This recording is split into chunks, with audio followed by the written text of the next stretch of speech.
vie au Maroc et la coexistence pacifique, harmonieuse entre les personnes, les peuples et les cultures différentes. Donc cette conférence s'inscrit donc dans ce cadre et nous sommes heureux d'accueillir cette conférence en partenariat avec la Covid Coma. Et je ne peux que vous souhaiter une bonne écoute et une bonne soirée. Merci.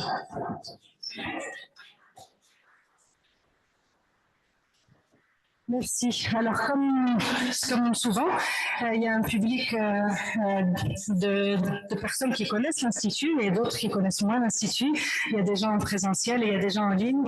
Et on a souvent beaucoup de personnes. Là, on a une bonne vingtaine de personnes en ligne. Parfois, c'est des communautés qui sont derrière un ordinateur. Donc, on a un public différent, d'horizons, de religions et domiciliés dans des endroits différents. Pour ceux qui ne le savent pas, l'Institut Allemand à Farah est aujourd'hui dans les locaux de ce qui fut la bibliothèque patrimoniale La Source. Et certains connaissent La Source et découvrent l'Institut Allemand à Farah. Pour ceux qui le souhaitent, les livres de la bibliothèque La Source sont toujours à la Bibliothèque nationale du Royaume du Maroc où ils peuvent être consultés. Et aujourd'hui, c'est l'Institut Allemand à Farah qui a pris la relève avec, donc, comme le disait Jean-Patrick, le pôle culturel et le pôle académique. Je voulais juste, avant de céder la parole à Sana, la remercier d'abord d'avoir pris le temps dans une période chargée pour elle. Merci. Et merci aussi à ceux qui aiment le foot et qui sont là quand même. Quelques mots de présentation. Sana Moussalim est universitaire. Elle enseigne à la faculté de Meknes, l'Esmaïl. Elle est titulaire d'un doctorat en sciences de gestion, mais également en management public, en développement rural et en écologie.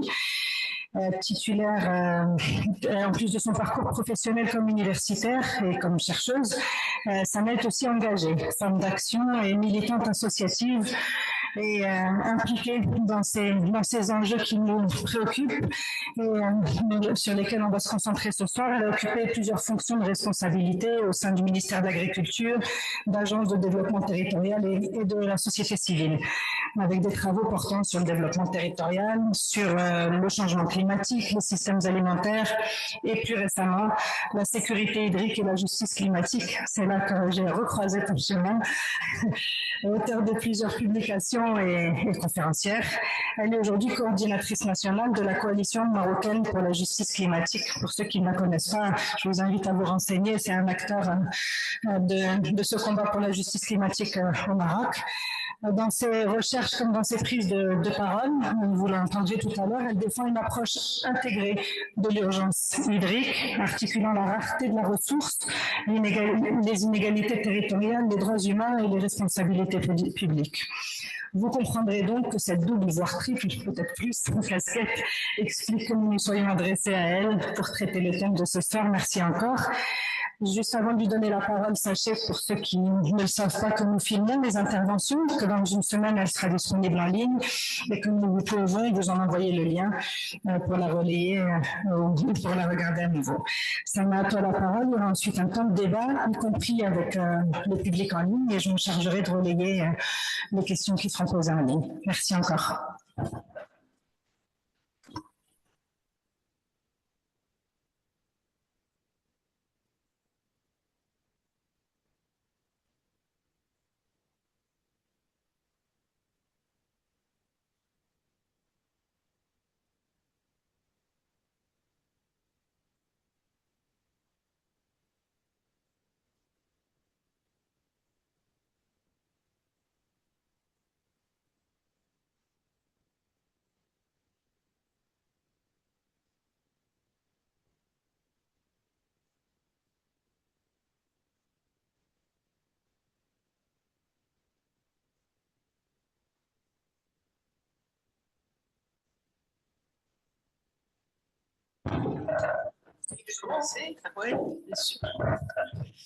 Merci beaucoup Myriam pour ton introduction et pour tes mots bien aimables. Je suis ravie d'être là aujourd'hui avec vous pour cette conférence. J'avoue que quand Myriam m'a contacté et m'a demandé de faire cette intervention, j'ai eu un peu d'appréhension. Je me suis dit, moi j'ai l'habitude d'un public plutôt académiques, d'étudiants et aussi de militants associatifs qui ont beaucoup de temps et beaucoup d'énergie pour entendre longuement parler d'eau et d'environnement, et je ne savais pas comment préparer mon intervention. Ensuite, elle m'a dit que c'était entre 30 et 40 minutes et je me suis dit, oh là là, comment je vais tenir 30 à 40 minutes, c'est long. Et en commençant à préparer, j'ai trouvé que j'avais tellement de choses à dire que je vais peut-être dépasser les 30 à 40 minutes. Donc, je vous demande d'être patient. Valérie m'a présenté avec mes deux casquettes, la casquette de la chercheure, de l'universitaire et aussi la casquette de la militante associative. Donc, je vais juste dire un mot sur cette deuxième mission qui est le travail dans le cadre de la Coalition marocaine pour la justice climatique. Alors, la coalition a été constituée, elle a été créée en 2016. C'est un réseau, comme son nom l'indique, d'associations, pas que. Il y a des organisations de la société civile, il y a beaucoup de syndicats, les plus représentés au Maroc. Il y a des mouvements de jeunes, il y a des associations qui travaillent sur la question de la jeunesse. Et il y a aussi des acteurs internationaux qui ont été à l'origine de la création de la coalition en 2016 à l'occasion de la COP22 qui a eu lieu à Marrakech. D'où vient l'urgence, d'où vient la nécessité de créer peut-être un énième réseau, une énième organisation. C'est qu'il y a beaucoup d'organisations qui travaillent sur la question de l'environnement. Il y a beaucoup d'organisations qui travaillent sur la question des droits de l'homme. Mais il n'y avait pas ensemble un acteur qui travaillerait, c'est bon, un acteur qui travaillerait sur les deux. Et donc, c'est pas partagé? D'accord. Ah, oui, c'est important. C'est bon? Donc, c'est venu justement de ce besoin de travailler sur la question environnementale, mais avec un angle droit de l'homme, parce que justement le climat, il a un impact qui est différencié sur les populations, qu'elles soient des hommes ou des femmes, qu'ils soient des jeunes ou des moins jeunes, que ce soit des urbains ou des ruraux. Donc, il fallait justement prendre en compte tous ces éléments-là. Donc, la coalition agit comme un espace de plaidoyer. C'est notre ADN, c'est notre mission première. Je rappellerai seulement, à titre d'exemple, que la coalition a été à l'origine du mouvement qui a eu lieu, une stratégie de plaidoyer en 2016 qui s'appelle Zéro Méca. C'est comme ça que la loi sur l'interdiction de la production et de l'utilisation des sacs en plastique a vu le jour suite à une stratégie de plaidoyer importante dans laquelle plus de 5000 personnes à travers tout le Maroc ont participé. Nous faisons aussi des actions de plaidoyer, notamment dernièrement quand il y a eu importation de déchets de l'étranger. Donc nous étions mobilisés pour écrire au chef du gouvernement, au ministère concerné, au Parlement, etc., pour comprendre le pourquoi de cette importation. Dans un pays, on n'arrive pas à gérer nos propres déchets ni à les sélectionner. Donc ça, c'était à titre d'exemple. C'est le travail que nous faisons dans le cadre de la coalition. Alors, pourquoi parler d'eau? Justement, quand on a discuté ensemble sur la thématique de l'eau, et on avait dit que ça allait être l'urgence hydrique. Pourquoi parler de la question de l'eau? Ce n'est pas un hasard dans un pays où la problématique de l'eau n'est pas conjoncturelle. Cette année, nous sommes très heureux ces dernières semaines de voir toutes ces pluies. Et moi, je suis toujours ravie parce que chaque fois que je suis invitée à intervenir sur la question de l'eau, il pleut. Je me dis, je devrais le faire plus souvent. Donc, mais cette année, nous sommes heureux d'avoir de la pluie, mais ça fait 7 années consécutives que le Maroc a vécu une sécheresse sévère, qui a eu un impact très très important sur les réserves au niveau du Maroc. Je vais y revenir. Alors, le Maroc se situe aujourd'hui en dessous du seuil du stress hydrique sévère. Nous étions dans les années 60 autour de 2500 mètres carrés par habitant par an. cette année, et c'est les déclarations du ministre de l'équipement et de l'eau lui-même, nous sommes en train de descendre en deçà de 500 mètres carrés ou mètres cubes par habitant par an. Et cette rareté, elle devient aujourd'hui structurelle. Elle va avoir des conséquences sous forme de tensions territoriales de plus en plus visibles entre les villes et les campagnes, entre des usages agricoles et industriels et domestiques, entre régions excédentaires et régions déficitaires, comme elle va mettre également sous pression les équilibres sociaux, économiques et écologiques en révélant des inégalités territoriales importantes au Maroc. Alors, le mot d'urgence hydrique, en parlant d'urgence hydrique, ce n'est pas seulement constater un déficit physique en eau, c'est reconnaître que la situation dépasse largement la seule gestion technique d'une ressource. Je vais y revenir longuement dans mon intervention. L'urgence hydrique renvoie justement à un problème, à une crise qui est systémique, qui va interroger les choix de développement, les politiques publiques, les décisions publiques qui sont prises, les modes de gouvernance, on va en parler, les priorités d'allocation d'eau. Où va l'eau et pourquoi?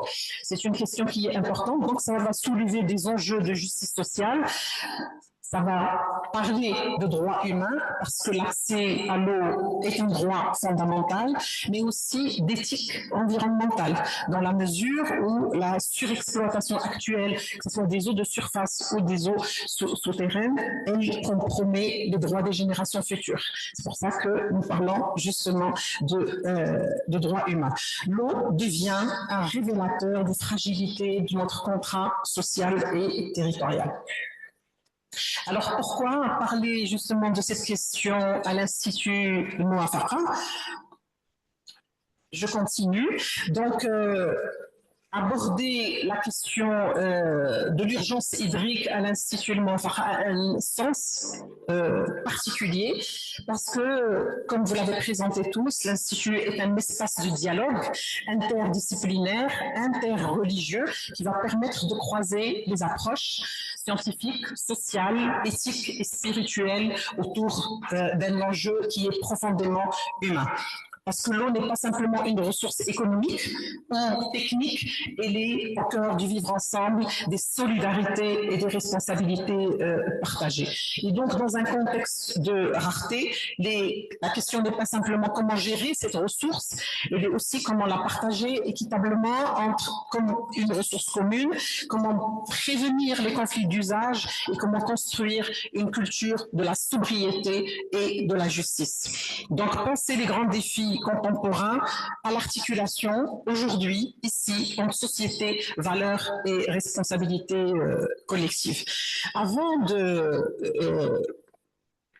d'introduire, de passer à parler justement d'eau, il faudrait passer par un diagnostic, savoir de quoi on parle aujourd'hui. Je vais faire une rapide diagnostic de la situation hydrique au Maroc en parlant des tendances structurelles, de l'état des ressources hydriques au Maroc aujourd'hui et la cause de cette situation où on se trouve aujourd'hui, c'est-à-dire des pressions humaines qui sont exercées sur la ressource.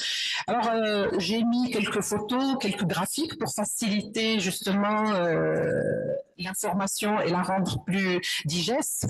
Le diagnostic de la ressource hydrique au Maroc aujourd'hui est caractérisé par une aridité naturelle qui est aujourd'hui aggravée par les changements climatiques. Le Maroc ne découvre pas l'aridité, il ne découvre pas le manque d'eau. Nous avons toujours vécu avec le manque d'eau. C'est d'ailleurs pour ça que les communautés marocaines ont développé un savoir-faire millénaire de gestion de cette ressource importante. Et je vais y revenir, que ce soit dans les oasis, dans les montagnes, dans les campagnes, etc. Et quand on voit la carte qui est présentée, la première, on va voir que la situation de la pluviométrie au Maroc, ici sur une moyenne de plus d'une quarantaine d'années, on voit très bien que les petits points bleus foncés, ils sont rares, ils sont situés au nord, sinon tout le territoire marocain il y a une dégradation des quantités de la pluviométrie annuelle et la majorité de l'espace géographique marocain a toujours vécu dans l'aridité. Comme ça, on peut voir justement la deuxième petite courbe où on a les zones agroécologiques et à part la petite zone bleue au nord du Maroc qui est marquée favorable, tout le reste, il est défavorable à défavorable aggravé. Donc, ce que je disais que le Maroc par nature est un pays structurellement aride, à semi-aride, et les chiffres disent que plus que 85% du territoire marocain, il est situé dans ces zones où la disponibilité de l'eau, elle dépend justement de la pluviométrie et ce qui a conduit à développer cette ingéniosité des populations autour de la gestion de cette ressource, les fameuses khara dont on entend parler, auxquelles je vais revenir, etc. Donc l'urgence hydrique, l'idée, c'est que l'urgence hydrique n'est pas une surprise, on la découvre pas, mais c'est un choc sur un système qui est déjà fragile. La baisse des précipitations, moi j'ai dit que depuis 7 ans, on vit dans une aridité de plus en plus croissante, de plus en plus importante, mais c'est des phases que le Maroc vit quand on a vu ces 6-7 dernières années de sécheresse, du point de vue de la météorologie nationale, du ministère de l'Agriculture, nous n'avons pas vécu une saison ou des saisons aussi sèches depuis les années 80. Donc c'est cyclique, ça revient, mais là c'était particulièrement sévère, aggravé par les changements climatiques. Donc encore une fois, la sécheresse n'est pas un accident climatique récent, mais une tendance de fond qui est observée depuis plusieurs décennies. L'eau est distribuée de manière assez différenciée au Maroc. Là, on a sur le petit tableau que j'ai mis les bassins hydrauliques. Alors, il y a une dizaine de bassins hydrauliques au Maroc. Et on peut voir que, à part 2 bassins au nord, le bassin du Loukous et le bassin du Sbou, où la quantité d'eau est relativement moins de 50%, beaucoup moins, les autres, ils sont dans une situation de manque d'eau sévère. Et ça a toujours été de cette manière, de toute façon. Alors l'eau, en plus d'être rare, elle est inégalement répartie dans l'espace. On a le nord et le nord-ouest qui concentrent l'essentiel des ressources renouvelables, alors que le centre, le sud et l'oriental sont structurellement déficitaires tout le temps. Cette inégalité spatiale, elle crée des déséquilibres territoriaux. Les transferts, on parle beaucoup de transferts d'eau, mais ce sont des transferts d'eau qui sont coûteux. Et puis, il y a des tensions entre régions, régions où l'eau est disponible et régions déficitaires. Sachant que dans les zones les plus arides, on va développer une agriculture intensive, on va faire appel à l'eau, on va construire des pôles touristiques importants et ces zones vont connaître une forte croissance urbaine. Donc la crise de l'eau, en plus du manque et des changements climatiques, c'est aussi une crise de cohérence territoriale. L'état des ressources hydriques au Maroc, on va voir qu'il va y avoir une dégradation généralisée des quantités d'eau, que ce soit les eaux de surface, les nappes phréatiques ou aussi un point sur la qualité de l'eau. Quand on regarde la situation des barrages aujourd'hui, elle est critique, pour utiliser un mot pas très grave. Il y a de moins en moins dans les barrages, alors que les barrages au Maroc, la politique des barrages est parmi les politiques qui ont permis justement la mobilisation de l'eau. Depuis l'indépendance du Maroc jusqu'à aujourd'hui, on a quelque chose comme 154 grands barrages construits au Maroc qui ont permis justement que l'eau potable arrive dans les villes, dans le milieu urbain, mais aussi dans le milieu rural, qui a permis d'assurer l'irrigation. Mais quand on regarde la situation des eaux de surface aujourd'hui au Maroc, la situation est très très grave et ce modèle de mobilisation des eaux de surface arrive aujourd'hui à ses limites puisque en général tous les grands barrages du Maroc sont à un taux de remplissage presque entre 15 et 25%, avec certains beaucoup moins que ça, notamment dans des situations, dans la situation de certaines régions comme le Souss-Massa, le Saint-Sif ou l'Oriental. Ces situations, bien sûr, elles résultent de la baisse durable des précipitations, mais aussi d'un modèle de mobilisation basé sur l'abondance passée. On a construit toute la politique sur l'idée que l'eau était disponible et qu'elle va arriver. Bien sûr, les barrages sont importants, ils jouent un rôle important dans la régulation interannuelle, dans la lutte contre les inondations, la mobilisation de l'eau pour l'alimentation de l'eau potable, l'irrigation, etc. Mais il faudrait aussi comprendre que le problème n'est pas simplement le manque d'eau, mais la fin d'un modèle hydrique fondé sur la maîtrise d'une eau de surface qui est disponible. Aujourd'hui, la situation a beaucoup changé. Les nappes phréatiques, la situation d'aujourd'hui, c'est qu'on a une surexploitation des nappes phréatiques au Maroc, notamment dans des régions où on a de l'agriculture intensive, dans le sud, mais pas que, dans le Haouz. Ces nappes connaissent de la salinisation avec l'entrée des eaux de mer et il y a souvent un effondrement au niveau local. De nombreuses régions, les études académiques, la recherche a montré qu'il y a justement cette surexploitation des nappes. On va en voir les raisons justement pour l'utilisation pour une agriculture d'exportation essentiellement, et le niveau de beaucoup de nappes phréatiques est arrivé aujourd'hui à un seuil presque de non-renouvellement. On ne peut plus renouveler les nappes phréatiques comme avant. Alors les nappes, on le découvre, ne sont plus une réserve infinie d'eau parce que la surexploitation actuelle constitue justement une dette hydrique qu'on va transmettre aux générations futures. La qualité de l'eau, alors pas pour cette conférence, mais pour mes recherches avant, j'ai eu à voir des études qui ont été publiées, faites, réalisées et publiées en 2025, donc des données tout à fait récentes, qui montrent que la qualité des eaux au Maroc est dans une situation critique également, et que beaucoup de nappes phréatiques au Maroc, la qualité, entre 30 à 40% des ressources en eau sont affectées par des dégradations de la qualité à cause de la pollution justement. Et si je veux résumer pour ne pas faire trop long sur ce point-là, on dira qu'on a moins d'eau en surface, des nappes phréatiques qui sont épuisées et une eau de plus en plus polluée. Donc l'urgence hydrique, ce n'est plus une crise ponctuelle, mais plutôt un basculement structurel qu'il faudra prendre en compte. Alors pourquoi on a cette situation aujourd'hui? À cause de pressions humaines importantes, parce que les usages ont dépassé la ressource, et cela par le développement de politiques publiques, notamment en agriculture, dans l'urbanisation, dans le tourisme, dans l'industrie, etc. Et je vais traiter des exemples justement pour illustrer ce propos. Alors l'agriculture irriguée, c'est le premier facteur de pression sur les eaux, puisque aujourd'hui, l'eau utilisée dans l'agriculture dépasse les 85% de l'eau disponible au Maroc.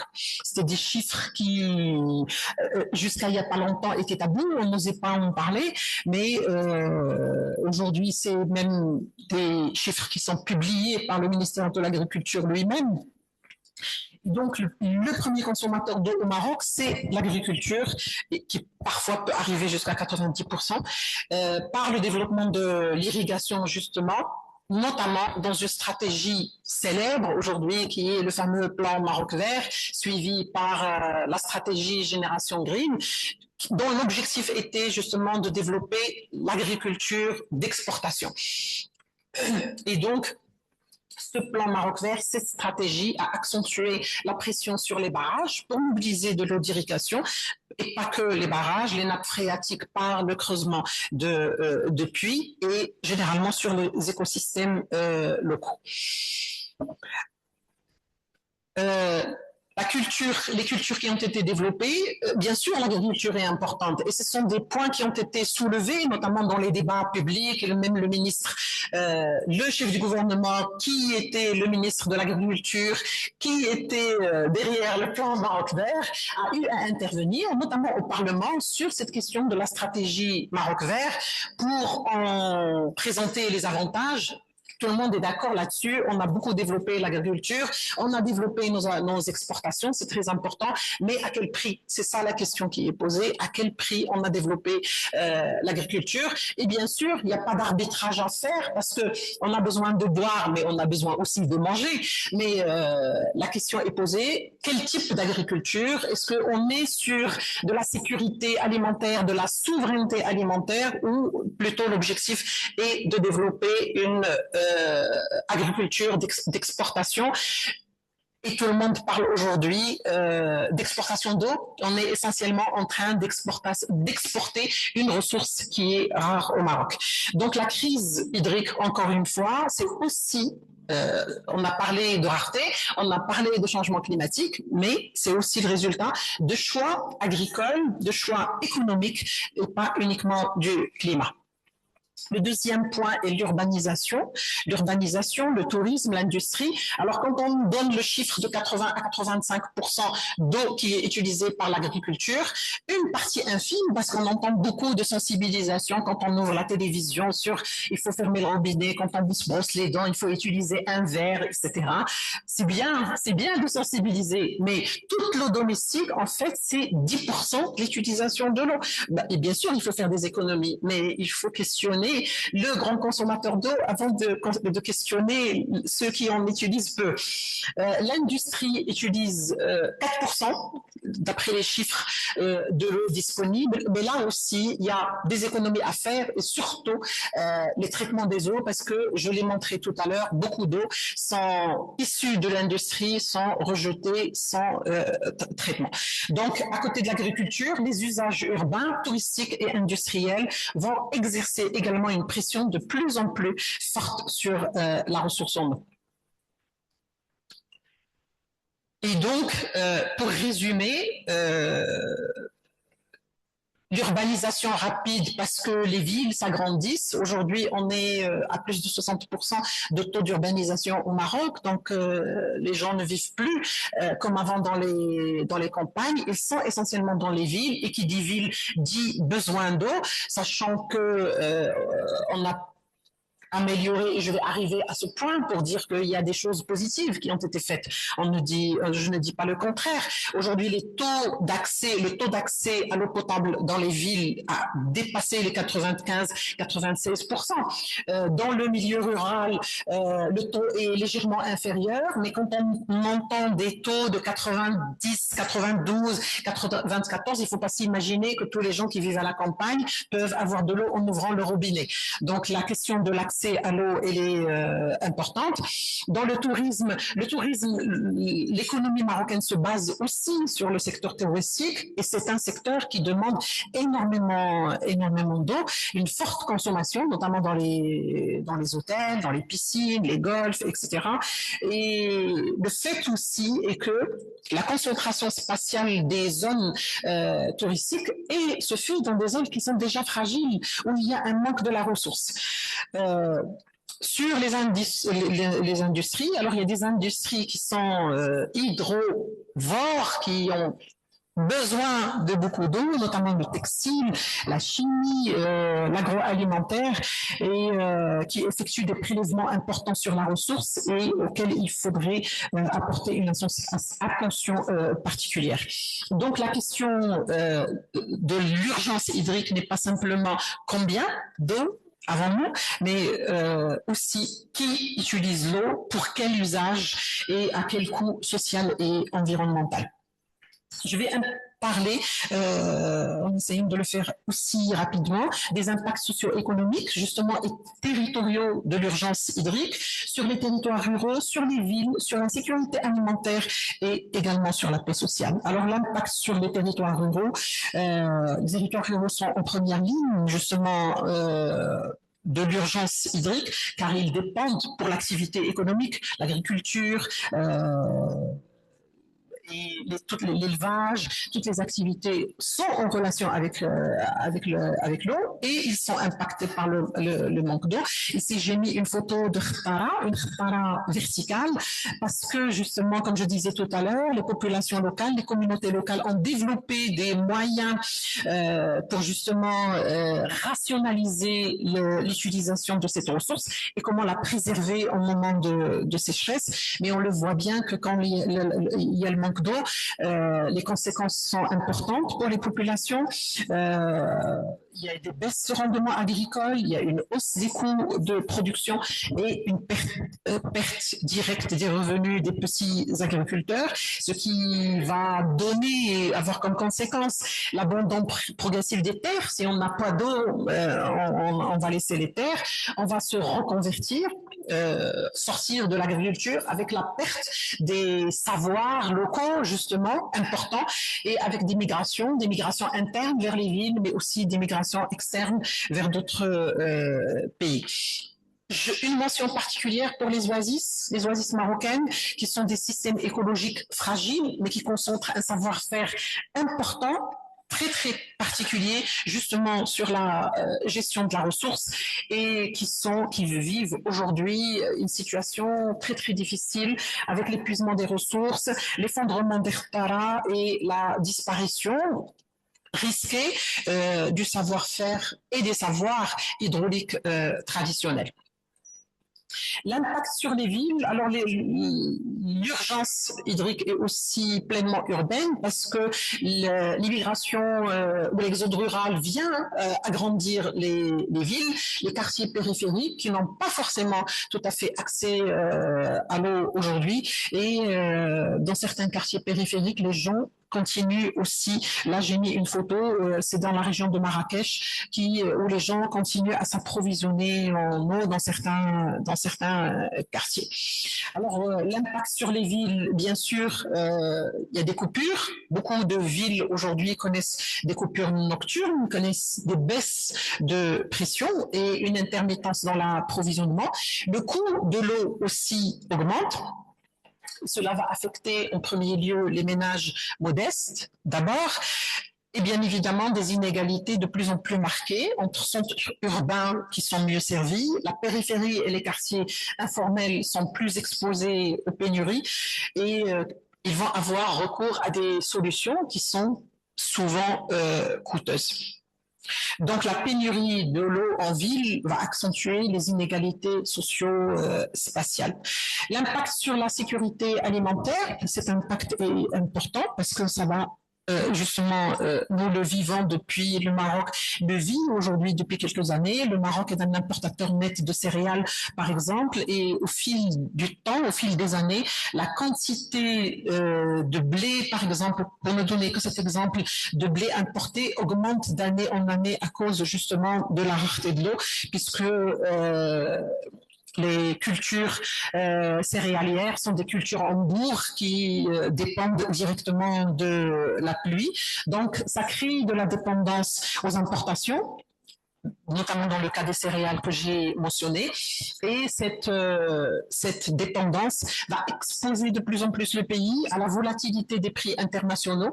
Nous le vivons aujourd'hui, par exemple, avec la guerre entre l'Ukraine et la Russie, les deux pays exportateurs importants. Et justement, les chocs géopolitiques, et ça l'expose à une insécurité alimentaire, notamment pour les ménages qui sont pauvres. Alors, les filières agro-exportatrices qui sont les plus consommatrices d'eau, elles-mêmes vont connaître la fragilité, connaître des difficultés, parce que le coût de l'eau augmente.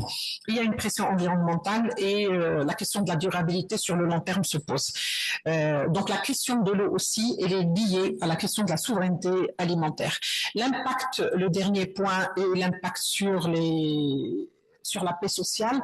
Nous l'avons vu que dans de nombreuses régions, la rareté de l'eau, le manque d'eau devient un objet de conflit, notamment dans certaines zones. Ici, j'ai mis des photos de la région de Zagora, justement où les gens sortent dans la rue. Il y a eu énormément de manifestations qu'on a appelées les manifestations de la soif, parce que les gens n'avaient plus de l'eau à boire et la question de l'arbitrage entre justement la culture de la pastèque très consommatrice d'eau essentiellement qui allait essentiellement à l'exportation avec un manque d'eau de plus en plus important pour les gens, de l'eau à boire, de l'eau potable.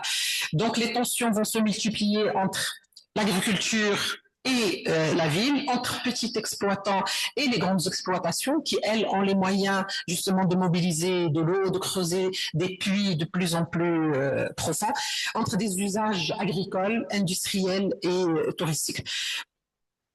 L'absence d'applicabilité des règles, de contrôle va renforcer justement le sentiment d'injustice, c'est ça qui va pousser les gens justement à manifester, la défiance, manque de confiance envers les institutions et des conflits autour des droits d'usage. Donc dans certains territoires, l'eau va devenir un facteur de fragilisation de la cohésion sociale aussi.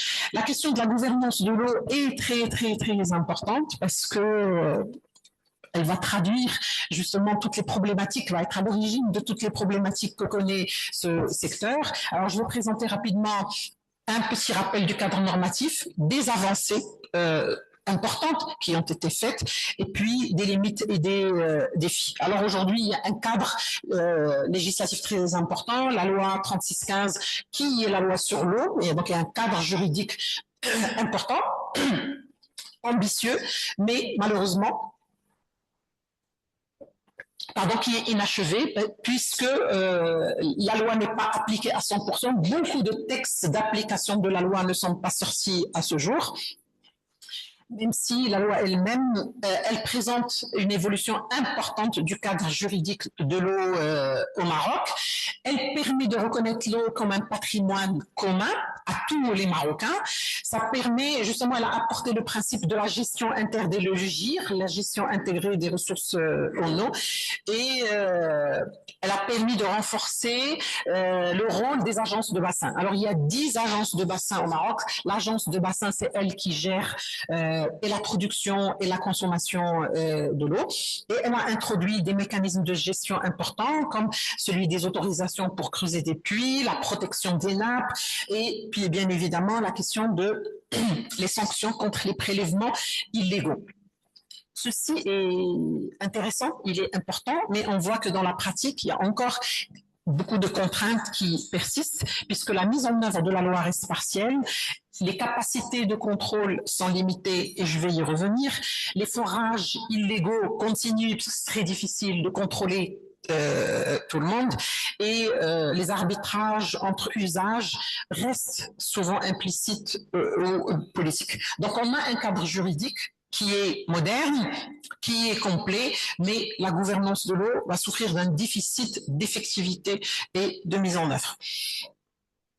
La question de la gouvernance de l'eau est marquée par une fragmentation importante, puisque ici j'ai présenté une petite carte qui montre les 10 bassins hydrauliques gérés par les 10 agences sur tout le territoire marocain.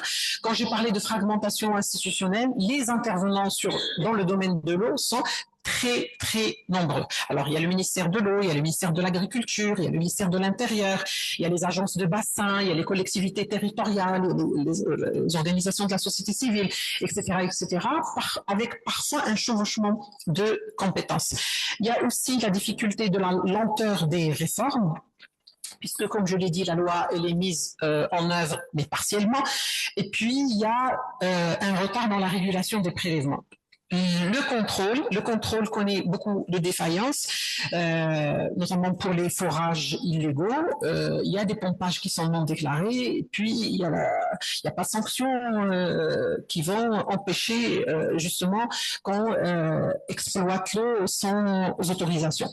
Et cette situation va favoriser justement une appropriation inégale de la ressource. Bien évidemment, on le comprend, au détriment des petits agriculteurs, ceux qui peuvent se le permettre. Ils vont continuer à creuser des puits, etc. Donc la pénurie d'eau, c'est aussi une pénurie de règles, de contrôle et de justice dans l'accès à la ressource.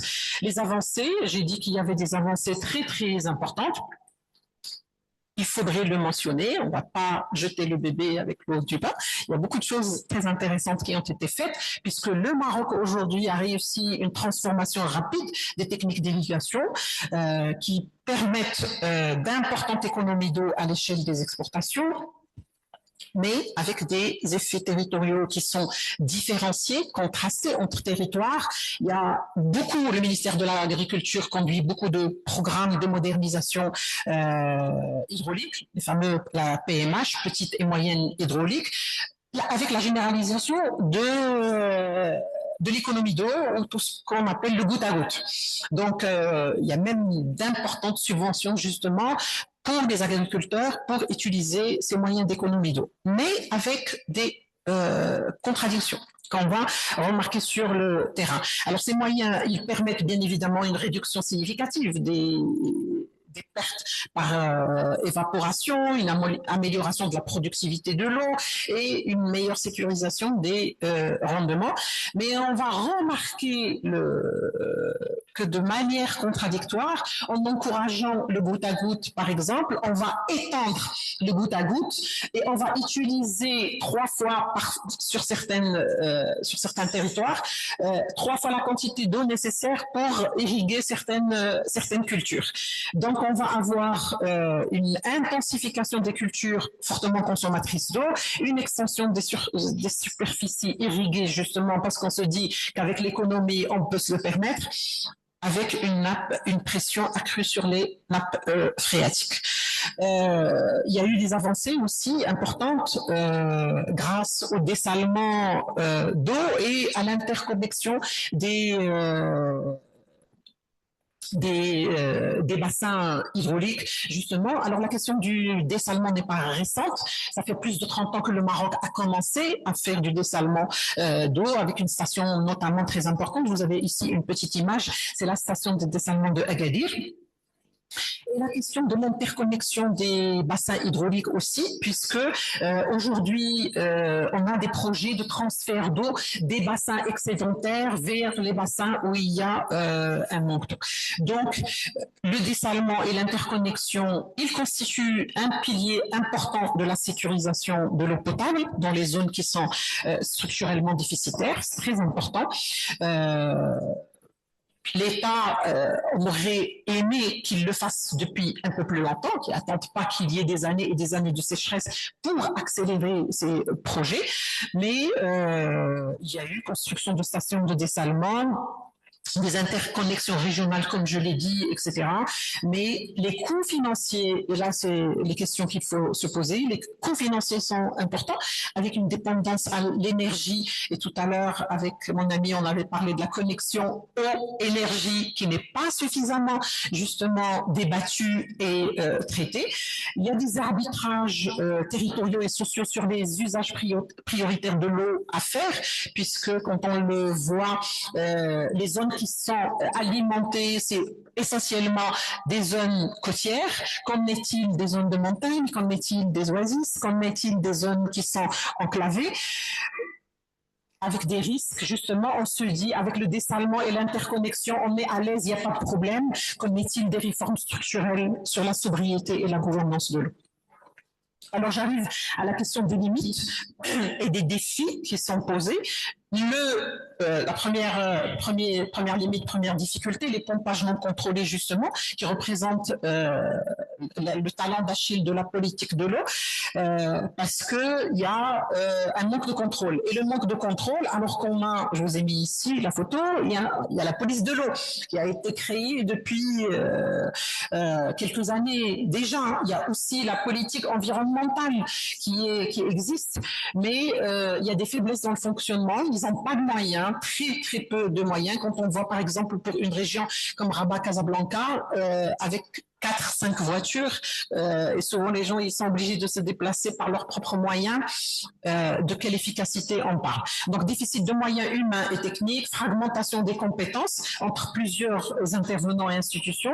Il y a une faible capacité de sanction réelle, parce que quand on trouve on arrive pour verbaliser, il faut se poser la question des prérogatives, justement, difficulté de coordination avec les autorités locales et absence malheureusement de dispositifs de suivi fiables et systématiques de pompage. Jusqu'à aujourd'hui, on a du mal. Et donc, il y a une multiplication des forages non autorisés. Ça continue, notamment dans les zones agricoles. Et bien sûr, difficultés techniques pour faire le suivi. Coordination institutionnelle fragmentée et gouvernance largement top-down, qui descendante. La multiplication justement des acteurs ne garantit pas une gouvernance intégrée de la question de l'eau. C'est de notoriété publique, trop d'intervenants et pas suffisamment de travail en commun. Bien évidemment, les décisions restent centralisées, souvent à Rabat. Il faut descendre dans le territoire. On a un projet de régionalisation avancé. Il faut aussi régionaliser la question de la gestion de l'eau. Alors, il y a aussi une autre difficulté dont j'aimerais parler, c'est le faible ancrage territorial des politiques publiques, parce qu'il faut prendre plus en compte la vie des populations, des communautés qui vivent les difficultés, parce que ils ont les solutions, ils connaissent aussi les solutions. Et on ne peut pas adopter une politique horizontale à appliquer sur tout le territoire, alors que les territoires marocains ont des spécificités. La spécificité des oasis, la spécificité des montagnes, la spécificité des zones internes, des zones côtières, etc. Donc il faudrait différencier les politiques d'intervention sur la question de l'eau, au lieu d'avoir des territoires vulnérables qui vont rester en marge des solutions qui sont décidées dans la capitale. Alors, très rapidement, sur la question de l'eau en tant qu'enjeu éthique et de justice, la question du droit à l'eau, est-ce que l'eau est un droit? La question, elle est posée, et ce n'est pas très, très clair, parce que quand on regarde la Constitution, on parle d'accès à l'eau, mais le mot droit à l'eau n'est pas mentionné clairement jusqu'à aujourd'hui, et on se pose aussi la question sur les incohérences entre justement la situation que nous vivons de rareté de l'eau et les discours de souveraineté alimentaire, alors que nous sommes en train de favoriser des cultures exportatrices, consommatrices d'eau. La justice, la question de la justice climatique, je peux pas ne pas en parler parce que c'est important. Alors, ceux qui consomment le moins aujourd'hui, pourquoi on parle de justice justement? Parce qu'il y a de l'injustice. Parce que ceux qui consomment le moins d'eau, ce sont ceux qui subissent les effets les plus importants de la crise. Et puis, les choix qui sont faits aujourd'hui, les choix agricoles, les choix énergétiques vont déterminer justement les inégalités futures sur les différents territoires et les différentes communautés. L'approche éthique et spirituelle de la question de l'eau. L'eau est un bien commun, c'est un bien qui n'est pas marchandisable, même si on paie un prix, mais en principe, il est gratuit. L'eau est gratuite. Il y a une dimension interreligieuse dans l'eau, c'est la question de la responsabilité, la question de la sobriété et la question de la préservation de la nature, justement, et la question du dialogue social et de l'éducation environnementale à laquelle je vais passer tout de suite. Alors, quelles sont les propositions? Parce qu'il ne suffit pas de faire un diagnostic et de dire qu'il y a beaucoup de difficultés. Il y a aussi des solutions. Elles ne sont pas compliquées, elles ne sont pas impossibles, elles ne sont pas difficiles. Il y a des réformes structurelles à mettre en œuvre, parce qu'il n'y aura pas de résilience hydrique sans arbitrage politique clair sur les usages de l'eau. Qu'est-ce qu'on veut faire avec l'eau? Est-ce qu'on va continuer à utiliser l'eau dans les cultures et à les exporter, ou bien on va favoriser un modèle agricole moins consommateur d'eau, mais pour des petits agriculteurs, en réfléchissant, en pensant à la sécurité alimentaire et à la souveraineté alimentaire. La technologie, elle est là, elle existe, elle est importante, mais ce n'est pas une panacée. La technologie, c'est un levier, c'est pas une solution en soi. Comment on utilise justement cette technologie? Il y a plusieurs solutions techniques qui sont déjà mobilisées, le dessalement, la réutilisation des eaux usées, la recharge artificielle des nappes, la digitalisation. Aujourd'hui, on parle beaucoup de technologie, donc la digitalisation aussi, elle est fortement utilisée pour l'agriculture, dans la gestion de l'eau. mais sans gouvernance claire, ces solutions vont uniquement déplacer les problèmes. La résilience hydrique se construit aussi à l'échelle territoriale. Il faudrait que les politiques soient territorialisées. Chaque territoire, on doit prendre les contraintes de chacun des territoires et avoir des solutions adaptées. Il y a des solutions, il y a les plans climat régionaux qu'il faudrait mettre en œuvre. Il faudrait responsabiliser plus les collectivités territoriales et mettre à contribution plus la société civile, les coopératives, qui sont souvent en première ligne. Le changement de comportement, je disais que j'allais y revenir, c'est important parce que c'est une question de comportement, c'est une question de valeur et c'est une question d'éducation. Les politiques publiques toutes seules ne peuvent pas jouer le rôle toutes seules uniquement parce qu'une culture de la sobriété se construit, on doit la construire depuis l'enfance dans les écoles. L'éducation environnementale également importante, et puis ça peut aussi être utilisé, et c'est déjà utilisé dans les institutions religieuses et éducatives. Il y a un programme Mosquée verte justement sur l'économie d'eau dans les mosquées, donc qu'il faudrait développer. La résilience hydrique n'est pas uniquement technique, elle n'est pas uniquement institutionnelle, elle repose sur des choix politiques, territoriaux, éthiques, qui engagent une responsabilité collective. Et pour conclure, j'espère que je n'ai pas été trop longue, l'urgence hydrique est une crise multidimensionnelle, elle est climatique, bien sûr, parce que nous vivons les changements climatiques. Nous avons vu les inondations à Safi, nous sommes désolés pour tout ce qui s'est passé. J'ai une pensée pour les familles des victimes, pour les gens qui ont été impactés, mais ce n'est pas uniquement l'impact du climat.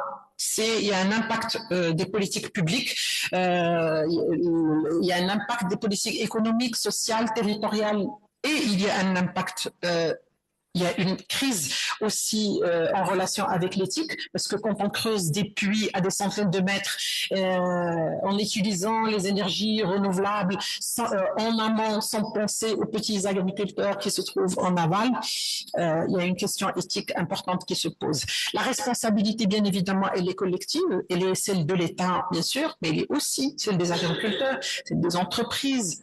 Tous les citoyens et les citoyennes, les acteurs religieux aussi ont un rôle à jouer dans la sensibilisation sur cette question-là. Nous avons besoin d'une transition hydrique juste, intégrée et territorialisée. Et je pense que, comme nous sommes ici aujourd'hui à l'Institut El Mouafaka, l'Institut pourrait devenir un lieu de réflexion interdisciplinaire sur la question de l'eau, le vivre ensemble et la justice climatique. Merci beaucoup.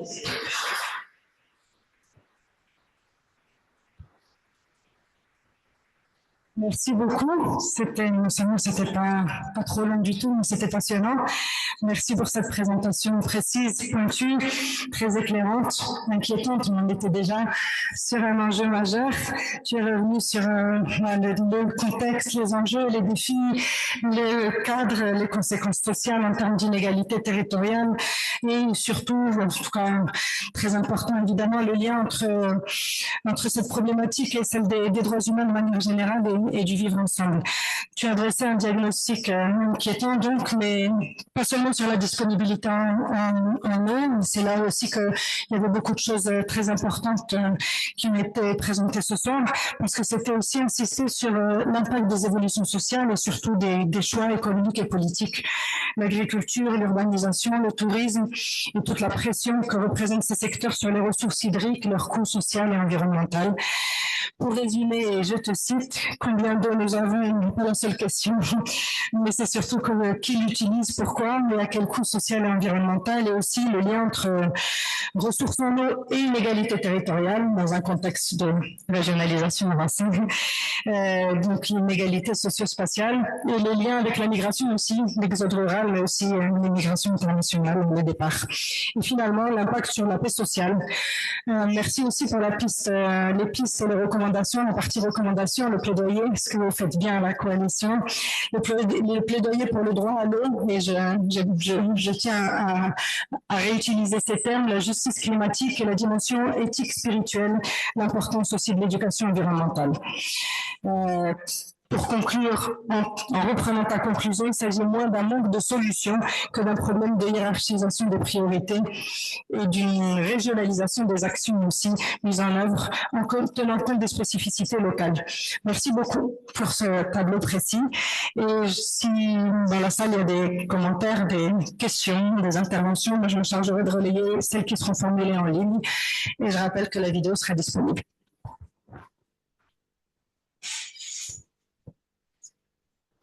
Merci pour ceux qui sont en ligne, au frère Stéphane qui vous a fait l'introduction en espagnol.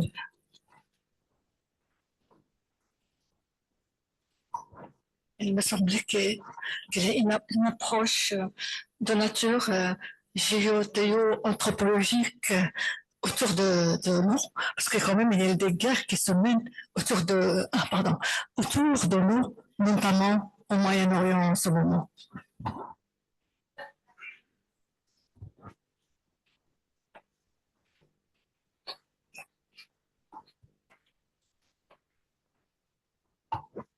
Merci beaucoup, merci pour l'excellente présentation. J'ai un commentaire et une question un peu peut-être philosophique. Le commentaire, c'est que, comme vous l'avez dit, mais je pense que votre présentation était tellement éparpillée sur tous les aspects de la question que, pour moi, la question, elle est éminemment politique. Tant qu'on a ces choix qu'on fait, d'ailleurs de manière générale dans l'économie, mais en particulier en agriculture, quand vous avez les grands responsables du pays qui ont des terrains agricoles et qui justement bousillent l'eau de cette manière et qui exportent aussi, c'est qu'on s'attend à quoi? On fait la politique d'aller fermer les hammams et tout ça, c'est complètement à côté de la plaque. Donc ça, c'est une question, je pense que tant qu'on n'a pas résolu ça, du choix économique du pays, on ne pourra pas résoudre ça. Alors, la question sur le plan, je ne sais pas l'appeler philosophique, c'est que à un certain moment, en Europe et aux États-Unis, les gens commencent à parler de l'effet néfaste des barrages de manière générale comme approche parce qu'on détourne les fleuves, parce que c'est contre la nature. Et donc maintenant, je sais qu'en Espagne, par exemple, ils ont commencé à arracher les barrages parce que les fleuves ne sont plus sur leur cours normal. Et vous savez que maintenant, par exemple, en Nouvelle-Zélande et en Australie, les fleuves ont des droits, c'est comme des personnes. Et ils peuvent poursuivre l'humanité ou l'humain et donc cette question, parce que nous, j'ai l'impression que tout le monde, personne ne veut parler de barrages. Au Maroc, on en parle toujours positif, parce que c'était une politique, on a amené l'eau pour boire, etc. Est-ce que cette question va se poser à un certain moment au Maroc? Est-ce qu'on a besoin d'autant de barrages et de grands barrages? Peut-être qu'on a besoin de petits barrages pour certaines solutions. Voilà, c'est ça ma question. Merci. Question ici. Alors, tout d'abord, merci à Moufara pour le choix de ce sujet très important et très intéressant. Et d'ailleurs, cette question a été soulevée aussi par l'Académie du Royaume du Maroc. Au début des années 2000, il y avait des journées d'études par l'Académie sur cette question de l'eau au Maroc. Je partage un petit peu le constat de madame et ce qui m'intéresse un peu plus, c'est au niveau des solutions. Et, notamment deux solutions qui ont attiré mon attention. La première concerne l'interconnexion entre les bassins d'eau, c'est ce qu'on appelle les autoroutes de l'eau. déjà, c'est innovant et le grand public ne connaît pas beaucoup ces solutions. On aimerait bien un petit peu d'éclairage par rapport à est-ce que c'est efficace, où est-ce qu'on est, quels sont les projets futurs et là. Et la deuxième solution concerne le dessalement de l'eau de mer. C'est bien sûr que le Maroc a deux grandes façades, l'une méditerranéenne et l'autre atlantique.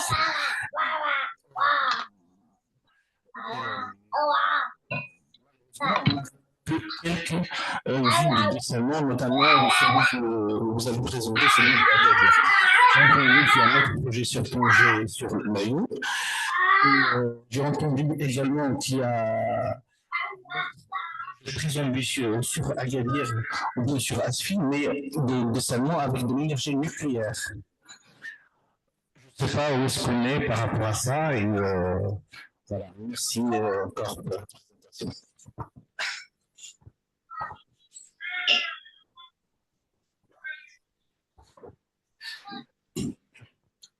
Merci, je vais formuler mes encouragements à votre endroit pour votre brillant exposé. Je viens du Congo-Brazzaville. Je vous informe que dès que j'arrive donc à l'aéroport de Casablanca, je suis impressionné par la beauté de votre pays. Et tranquille, hein. Et du coup, le conducteur qui était avec moi me dit, écoutez, ne soyez pas impressionné par cette beauté. Je vous informe que dans des zones rurales, il y a un problème d'eau. J'étais vraiment sidéré. Du coup, j'ai réfléchi, mais comment ça se passe? Alors, je voudrais un peu rebondir sur ce que vous avez dit.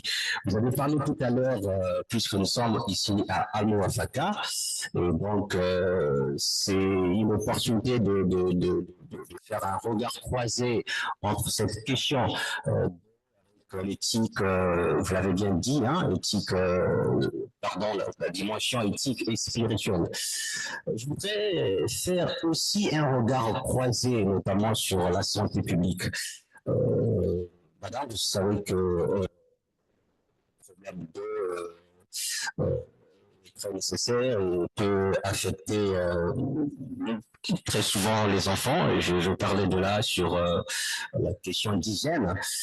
Quand il n'y a pas d'eau, ça peut toucher la santé des enfants ainsi que des personnes plus âgées. Et dans ces zones rurales, donc ça pose un problème. Et il y a aussi le postulat, je dirais, de santé mentale et sociale. Quand il n'y a pas d'eau ou quand il y a pénurie d'eau, forcément, il doit y avoir un stress. Dans ce moment, le stress, il y aura aussi un conflit. Alors, en tant qu'actrice dans la société civile, je formule un plaidoyer à votre égard, de façon que vous fassiez aussi à votre niveau un plaidoyer pour que l'accès soit accessible ou encore pour qu'il y ait accès dans les zones rurales, qu'il n'y ait pas de problèmes de pénurie d'eau, qu'il n'y ait pas de tension autour de cette question, qu'il n'y ait pas de maladie qui pourrait forcément augmenter la létalité et ça serait un déficit économique pour le Maroc. Merci.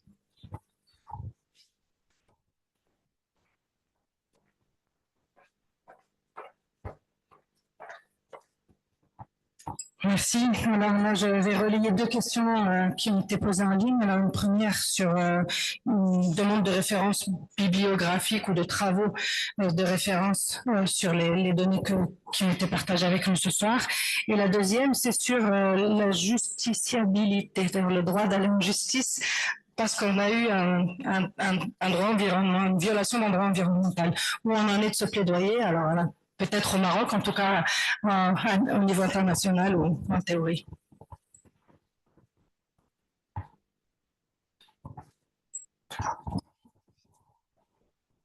J'ai oublié que j'avais un micro.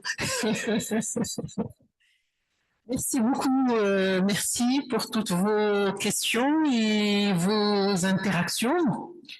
Alors, la première question, je suis désolée, j'ai pas très bien entendu sur le... Vous avez parlé d'eau et du Moyen-Orient. l'approche géopolitique. Mais vous savez que la question de l'eau aujourd'hui est au cœur des problèmes géopolitiques dans beaucoup de régions du monde. Vous avez mentionné le Moyen-Orient. Vous connaissez la problématique au niveau de l'Égypte avec les pays qui partagent avec l'Égypte justement les sources du Nil. Et chaque fois, on est presque en attente d'une guerre qui va éclater. Et de toute façon, toutes les études aujourd'hui disent que les prochaines guerres seront les guerres de l'eau. Tous les pays qui partagent les mêmes sources d'eau risquent d'être en conflit. D'ailleurs, au Maroc, on est très contents parce que justement, nous ne partageons pas avec tous ces problèmes. Heureusement que nous ne partageons pas les sources d'eau avec quelqu'un d'autre, parce que sinon, vous imaginez la situation. Oui, l'eau est éminemment politique, éminemment géopolitique, et il peut causer beaucoup effectivement de problèmes. Pour interagir avec vous, merci pour vos questions. La question, vous avez parlé du choix politique, je pense que j'ai été assez claire. J'ai parlé de beaucoup de points, mais c'était pas pour noyer le poisson, c'était pour dire aussi que c'est d'abord une question de choix politique et que il faudrait une volonté politique. Et j'espère que les décisions qui vont être prises vont aller dans ce sens-là. Bien sûr, on a besoin d'agriculture. L'agriculture est un secteur important au Maroc, pas seulement parce qu'il intervient économiquement dans le PIB. Il intervient de moins en moins d'ailleurs dans le cadre du PIB à cause des changements climatiques et de la rareté de l'eau, mais ça reste un secteur socialement très important, un des secteurs les plus employeurs au Maroc. Les gens dans le monde rural travaillent beaucoup dans l'agriculture, donc il a une importance stratégique. Et donc, c'est pas pour dire que l'agriculture, même si on le mentionne et on dit qu'elle est consommatrice d'eau, il faut réviser tout ça, mais sans en diminuer l'importance, parce que ça reste un secteur très, très important. La question des barrages, je suis d'accord avec vous. Vous avez dit qu'il y a beaucoup de pays qui font même le choix d'enlever les barrages. Je pense pas qu'on ira jusque-là, parce que effectivement, il y a eu une politique des barrages au Maroc très importante depuis les années 60. Elle a eu beaucoup de bénéfices. Il faut pas le nier. Ça a permis d'alimenter le Maroc en eau potable. Ça a permis d'étendre l'irrigation. On a dépassé le 1 million d'hectares irrigués. On est aujourd'hui à 1,5 million. C'est pas pour rien. Moi, j'ai un peu voyagé dans quelques pays et j'ai vu la situation. On ne s'en rend pas compte au Maroc. Quand on va au marché, on a tout ce qu'il faut. On a des poivrons, des aubergines, des tomates, des bananes, tout et toute l'année. Et bien, c'est pas pareil partout. Et ceci est possible grâce à une politique importante qui a été conduite pendant des décennies et des décennies. Mais ça n'empêche qu'il y a des problèmes. Il y a des problèmes et il faut réviser les politiques parce qu'on est arrivé au bout d'un modèle. Le modèle s'est essoufflé justement parce qu'il n'y a plus d'eau et il faut le réviser. Les grands barrages, aujourd'hui on en a 150. De toute façon, même si on veut en construire d'autres, on ne peut pas, il n'y a plus d'endroits où construire de grands barrages. Donc on est beaucoup plus sur des barrages collinaires, plus petits, etc. et sur les solutions non conventionnelles. Monsieur a posé... Juste avant de passer à l'autre question, les barrages posent un autre problème que vous n'avez pas mentionné, c'est que quand il fait chaud, avec la chaleur de plus en plus importante, l'évapotranspiration, l'eau il s'évapore. Justement, même si on veut le conserver, on ne pourra pas le conserver. C'est pour ça que j'insiste sur les solutions traditionnelles. J'avais montré des photos de khtaras, etc. C'était des techniques qui permettaient justement de conserver l'eau, puisque ils sont couverts. On peut justement cueillir l'eau, conserver l'eau, et comme c'est couvert, il n'y a pas d'évapotranspiration. Et à ce titre, je salue aussi une décision du ministère de l'Agriculture de un projet important qui a été lancé avec l'ICARDA, un institut de recherche sur l'agriculture, justement pour faire revivre les khtaras du Maroc dans certaines zones et qu'il y ait une solution très très intéressante. L'interconnexion, le dessalement, ce sont tous des solutions très importantes. et elles doivent être complémentaires. Il n'y a pas une solution par rapport à une autre qui est plus efficace, mais elles doivent être menées ensemble tout en apportant une attention particulière à toutes les contraintes qu'on a mentionnées. Justement, sur la question de la discrimination entre territoires, il faut quand on dessale le dessalement d'eau, forcément les usines de dessalement d'eau sont sur la côte. Et donc, qu'en est-il des populations qui sont plus à l'intérieur du pays? Comment on fait arriver cette eau? Et puis quand on va dessaler, à quoi on va utiliser l'eau? À l'eau potable, à l'agriculture, à l'industrie, avec quel coût? Parce que le dessalement d'eau est très coûteux. Il va poser la question du prix de l'eau va se poser de manière très importante. Les interconnexions, c'est quelque chose de très très important. On s'en rend pas compte non plus, mais le bassin hydraulique de Rabat est parmi les bassins qui a manqué le plus d'eau. Si on n'avait pas les autoroutes de l'eau, à Rabat, on n'aurait pas trouvé d'eau à boire. Donc, ce sont des solutions importantes, ce sont des solutions qui doivent être complémentaires tout en prenant en compte justement la question des droits humains, le droit de toutes les populations à avoir accès à toutes ces solutions, à avoir accès à l'eau. La question de la santé, je vous remercie beaucoup d'avoir posé cette question parce que vous m'avez rappelé un cas pratique que j'ai étudié justement dans la région de Meknes. Dans la région de Meknes, il y a une commune rurale qui s'appelle Ouad Rumman. Et j'ai entendu le témoignage de personnes vivant dans la région, justement souffrant de la question de l'eau et l'impact sur la santé, l'impact sur l'hygiène et d'autres impacts auxquels on ne penserait même pas.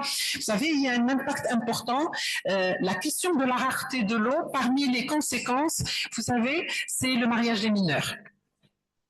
Parce que justement, comme les familles n'ont pas d'eau, elles n'ont pas envie que leurs filles vivent la même situation, les mêmes difficultés, donc ils vont avoir tendance à marier les jeunes filles, les petites filles, pour qu'elles quittent le douar, pour qu'elles aillent vivre dans un milieu beaucoup plus important, beaucoup plus favorisé, on va dire, en matière d'eau. Donc l'impact sur la santé, l'hygiène, la question de l'hygiène est importante.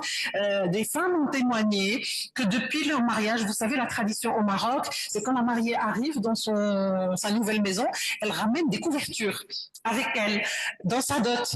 Et bien, certaines femmes n'avaient pas pu laver leur couverture depuis des années et disaient qu'elles n'osaient plus s'en couvrir puisqu'elles sentaient mauvais les couvertures. Donc, il y a énormément d'impact justement sur la santé mentale, sur le mariage précoce, le mariage des jeunes filles, les filles qui quittent l'école, justement, parce que comme il n'y a pas beaucoup d'eau, la corvée de l'eau, c'est une corvée typiquement féminine, c'est les petites filles des familles qui vont aller chercher l'eau, et puisque avec le manque d'eau, elles vont devoir aller de plus en plus loin pour chercher cette eau, elles vont devoir quitter l'école, justement, et on va finir par les marier parce que justement pour leur faire éviter de vivre dans ces communautés. La question du plaidoyer, soyez-en sûrs, le plaidoyer est l'ADN de la coalition marocaine pour la justice climatique et on ne manquera pas justement d'introduire cette question. Elle y est déjà parce que le droit à l'eau, j'avais parlé brièvement tout à l'heure de droit à l'eau, le droit à l'eau est lié à tous les droits. Il est lié au droit à la santé, il est lié au droit à un environnement sain, il est lié au droit à l'éducation, à l'école, etc., etc. Et donc, on ne peut pas les séparer. Tous les droits sont interconnectés, sont liés. On ne peut pas en défendre un en laissant les autres. Sur les références bibliographiques, je me ferai un plaisir de te transmettre quelques références bibliographiques à partager avec les personnes qui sont intéressées.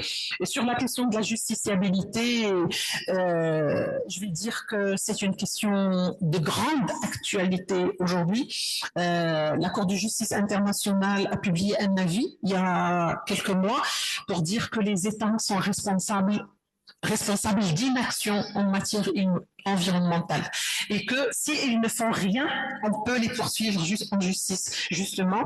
Et suite à ça, mais pas que, parce qu'il y a des affaires qui sont célèbres aujourd'hui où des personnes ont poursuivi leur pays en justice justement pour la question environnementale. Alors, il y a la Suisse où des seniors sont allés au tribunal pour poursuivre parce qu'ils souffrent de chaleur. Il y a un impact des changements climatiques pour demander à leur pays de mener plus de politiques pour lutter contre les changements climatiques.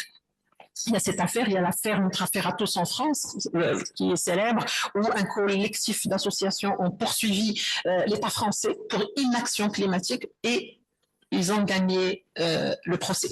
Il y a d'autres exemples qu'on pourra discuter. Il y a un cas très intéressant que j'ai eu récemment l'occasion de voir au Liban, par exemple. Alors, au Liban, il y a des personnes, il y a des gens qui exploitent des carrières de manière illégale, sans autorisation, avec un impact sur la santé, parce qu'il y a beaucoup de pollution qui va causer des maladies graves, du cancer chez des populations. Alors, des collectifs d'associations ont documenté ces cas, sont allés au tribunal, ils les ont poursuivis en justice et ils sont arrivés à interdire l'exploitation de ces carrières. Donc, la justiciabilité, c'est un chantier en marche qui a commencé et qui ne fait que commencer justement. De plus en plus d'associations, de citoyens, de simples citoyens aux États-Unis aussi, qui vont poursuivre leur pays, leur État pour ne rien faire en matière de climat et d'environnement. Je crois que j'ai fait le tour des questions. Merci beaucoup. Merci beaucoup. Merci aussi d'avoir souligné aussi bien toutes les actualités et la dimension multicausale et du diagnostic qui est fait, mais aussi de ce qu'il faut mobiliser en termes de solutions, en tout cas de mesures. Merci beaucoup. J'ose pas vous annoncer les résultats du match. Je crois que le Maroc fait 2-1 contre le Maroc. Non, merci beaucoup. Merci infiniment. Avant de vous libérer, de vous annoncer l'agenda des prochains événements, peut-être un petit mot de conclusion par le directeur. Alors, un petit mot de pré-conclusion, parce que je vous laisserai conclure, puisque je vais vous poser une question. En fait, je replique positivement et favorablement à votre propos conclusif lorsque vous souhaitez que Al-Mouafaka soit un lieu de réflexion sur cette question de manière interdisciplinaire, sur le vivre ensemble et sur la justice climatique. Je vous réponds en disant que nous souhaitons justement être ce lieu-là et que nous avons introduit votre conférence comme l'un des événements parmi les préalables à la prospection sur notre rôle, parce que nous sommes plutôt dans la logique de chercher comment est-ce que nous pouvons être un appui pour les communautés. Tout le moment, nous envisageons deux types d'activités. Il y a en ce moment en Europe le développement de l'écothéologie, c'est-à-dire une théologie de la préservation de l'environnement, qui s'inscrit de plus en plus comme une matière académique. Et j'étais en colloque en Suède et je me suis rendu compte qu'il y a déjà des curricula bien développés dans plusieurs facultés sur l'enseignement de l'écothéologie à tous les cycles, licence, master, doctorat. Donc nous inscrivons dans cette perspective. Mais nous souhaitons aussi, puisque nous formons ici des animateurs de communautés ecclésiales, nous souhaitons être un appui dans la réflexion théologique pour les communautés ecclésiales du Maroc. Et nous avons, je peux dire, lancé un appel aux communautés de l'Église catholique, de l'Église évangélique, pour qu'on ait l'occasion de réfléchir ensemble en janvier, pour voir comment est-ce que nous pouvons comment nous pouvons nous positionner pour être utiles sur cette question. Je me rends compte que votre coalition pourrait être tout aussi utile dans cette dynamique. Moi, j'aimerais vous demander, parce qu'on se rend compte que, en fait, toutes les études semblent dire que l'une des causes de la crise environnementale, l'une des principales causes, c'est le comportement des êtres humains, comportement de consommation. Et je crois qu'à un certain moment, on a même porté des accusations à la théologie chrétienne parce que certaines approches théologiques ont présenté la nature comme le lieu dans lequel l'être humain pouvait puiser toutes les ressources nécessaires pour son bien-être. Et on a pensé qu'à cause de cela, les gens ont usé, ont même abusé de ressources naturelles. Et il y a donc eu un recentrage en théologie sur le rapport que l'être humain devrait avoir avec la nature. Considérer la nature comme une autre créature de Dieu, comme lui-même, et se sentir un peu plus responsable. Je crois que ça, nous le partageons, je parle vraiment avec beaucoup de prudence, nous le partageons avec la tradition musulmane, la notion d'intendant de la création, la notion de calife, la notion d'intendant. Et à ce niveau, on peut faire des choses ensemble. Mais vous, qu'est-ce que vous suggéreriez aux communautés pour s'inscrire dans la lutte pour améliorer l'accès à l'eau, de manière à ce que nous ayons davantage d'idées pour savoir comment nous pouvons nous inscrire dans cette dynamique-là à laquelle nous vous invitons déjà. Voilà, ça c'était mon mot. Je vous dis merci pour votre intervention et je vous laisserai conclure en répondant à cette question. Merci.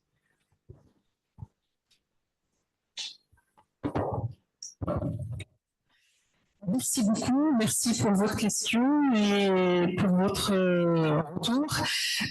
Moi, je pense que c'est les communautés religieuses en général ont un rôle à jouer parce que cela a été démontré d'ailleurs dans le cas du Maroc, dans des cas particuliers. On a remarqué par exemple qu'au moment du Covid, par exemple, les communautés, les imams, la mosquée, etc. a joué un rôle très très important qui n'est pas nouveau pour la mosquée, puisque il y a une expérience, il y a une histoire. Moi, j'ai été aussi très agréablement surprise de voir, par exemple, que la vaccination, monsieur a parlé de la santé tout à l'heure, que le ministère de la Santé s'appuyait beaucoup sur les mosquées pour encourager la vaccination des enfants, par exemple, et qu'il y a une histoire, justement, de grande efficacité, et que grâce à ça, on pouvait avoir des résultats beaucoup plus importants. Je parle de la mosquée, mais on peut généraliser à toutes les religions. Je pense que les religieux ont accès à la population. Ils ont un discours qui est écouté. Donc,